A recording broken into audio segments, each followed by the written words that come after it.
Sperm count 0 ఉన్నప్పుడు చాలా డివాస్టేటెడ్గా feel అవుతారు males.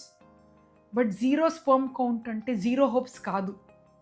End of the day what ever the sperm count is, ఒక బేబీని చేతిలో తీసుకొని వెళ్ళటమే కదా, మీ జెనెటిక్ ఫాదర్ అవ్వాలనే కదా పోరాటం. We are there with you as fertility experts. 0 sperm ఉంటే కూడా 0 ఛాన్స్ అనుకోకండి. సి, ఒక బేబీ అవ్వాలంటే ఒక మంచి seed has to go to good soil.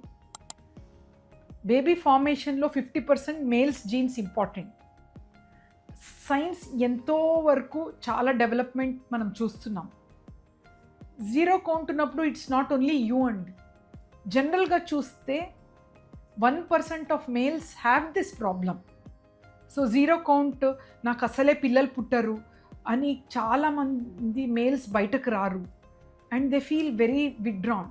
ఏం అవసరం లేదు, ఎందుకంటే ఎండ్ ఆఫ్ ద డే ఒక బేబీ కదా sperm. And there are many techniques. కొంతవరకు స్పర్మ్ కౌంట్ ఇంప్రూవ్ చేయడానికి కూడా టెక్నిక్స్ ఉంటుంది. సో ఆల్మోస్ట్ ఒక రీప్రొడక్టివ్ ఏజ్ గ్రూప్లో పిల్లలు లేక బాధపడే కపుల్స్లో 10 to 15% 0 కౌంట్ ఉండొచ్చు. So don't worry. Main important ఈ సొల్యూషన్ ఈజ్ ఇంపార్టెంట్ కదా. సో ఇది ఎందుకు అవుతుంది అని ఫస్ట్ క్వశ్చన్ చాలా కపుల్స్ అడుగుతారు, ఎందుకు మా హస్బెండ్కి 0 ఉంది మేడం కౌంట్ అని. So there are various reasons అనమాట. మేజర్లీ స్పర్మ్ 0 ఉన్నప్పుడు అబ్స్ట్రక్టివ్ ఏజోస్పర్మియానా నాన్ అబ్స్ట్రక్టివ్ అంట సైంటిఫిక్గా మేము చెప్తాం. బట్ జనరల్గా చెప్పాలంటే నార్మల్గా స్పర్మ్ బయటికి కనిపించలేదంటే టెస్టిస్లో ప్రొడ్యూస్ అవుతుంది.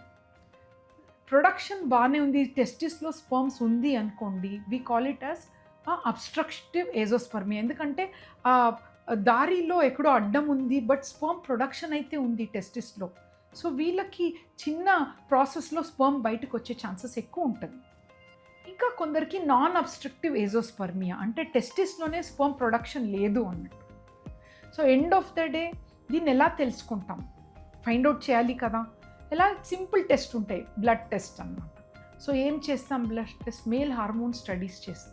ఏంటి అంటే serum FSH, serum LH, serum testosterone, male hormones, thyroid, prolactin, Y microsomal deletion, ఇవన్నీ టెస్ట్ చేసి ప్రాబ్లం ఎక్కడ అని మనకు తెలుస్తుంది, ఐడెంటిఫై చేస్తాం. And also males testis the scan, scrotal scan అని చేస్తే ఏ ప్రాబ్లం ఏంటి అని ఫస్ట్ తెలుస్తుంది అనమాట. తెలిసిన తర్వాత ట్రీట్మెంట్ ఈజ్ సింపుల్. ఎక్కడ ప్రాబ్లం దానికి ట్రీట్మెంట్. కొంతవరకు హార్మోన్స్ చాలా తక్కువ ఉంటుంది, వాళ్ళకి ఏంటంటే చిన్న ఇంజెక్షన్ 3 to 6 monthsలో ఇంజెక్షన్ ఇవ్వగానే స్పర్మ్ ఇంక్రీజ్ అయిపోతుంది, న్యాచురల్ ప్రెగ్నెన్సీ ఛాన్స్ కూడా ఉంటుంది. అందుకే మీరు డాక్టర్ దగ్గర రావాలి. స్పర్మ్ 0 అని ఇంట్లో కూర్చుంటే ఎవరు హెల్ప్ చేయలేరు కదా, లైఫ్లో ఒక బేబీ అయితే కావాలి కదా. సో కొందరికి చిన్న ఇంజెక్షన్ ట్యాబ్లెట్స్తోనే అయిపోతుంది. సెకండ్, అబ్స్ట్రక్టివ్ ఏజోస్పర్మియాలో టీజే సింపుల్ టెక్నిక్, స్పర్మ్ని డైరెక్ట్ టెస్టిస్ నుంచి తీసి IVF ద్వారా ప్రెగ్నెన్సీ వచ్చే ఛాన్సెస్ ఉంటాయి. Even non obstructive primary testis fail అవుతే కూడా మైక్రోటీజే అని కొత్త టెక్నాలజీ అండి. దీంట్లో మ్యాపింగ్ చేసి ఒక్క పార్ట్లో ఎక్కడో ఉంటాయి స్పర్మ్స్, దాన్ని తీసి జెనెటిక్ ఫాదర్ అయ్యే ఛాన్సెస్ ఉంటుంది.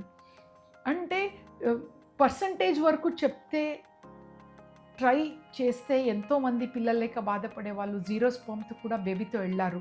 Don't miss your chance. First ఒకసారి చూసుకొని ఏ ప్రాబ్లం అని తెలుసుకొని డాక్టర్గా we are here to help you అండి.